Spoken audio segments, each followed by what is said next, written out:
তো হ্যালো বন্ধুরা, আজ 28শে জানুয়ারি রবিবার। তো আমার গাছের আপডেট দিচ্ছি।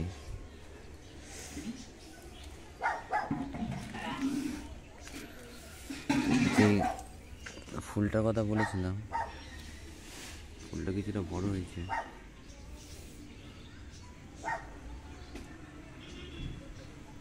দেখতে পাচ্ছি